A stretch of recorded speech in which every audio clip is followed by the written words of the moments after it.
Focus कर, अपना look पर ध्यान दो, हाइट सीख, जिम कर, बॉडी लैंग्वेज सुधार।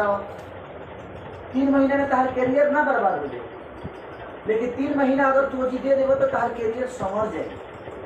3 महीना से 4 महीना 5 महीना इतना दिन से सिनेमा ना किले तो लोग ना तरह के चिंते ना बात।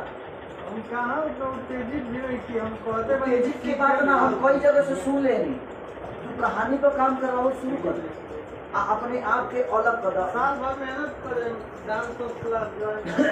लेकिन तू चाहता है कि हम म्यूजिक में सिनेमा में जाके अगर डांस सीखी तो संभव नहीं। खाली प्रमोद प्रेमी सीखते बड़े, विशेष सीखते बड़े, कल्लू सीखते बड़े, सब जना सीखते बड़ो।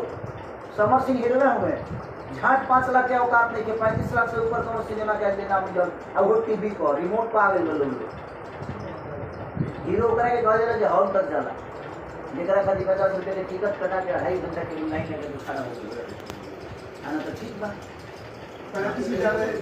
ज्यादा ही बा 28 29 मिनट सिमट जाता लोग। 28 29 30 बहुत ज्यादा सिपाही लगा। जब सिनेमा कार शुरू हो जाए तो 10 गो सिनेमा लेके लोग बना ली। एक बार घूम घूम के 50,000 60,000 6 लाख रुपए की कार्यक्रम करता रहा, वो बंद हो जाएगी, आवक बंद हो जाएगी। आज तरह के 20 दिन साइन करी।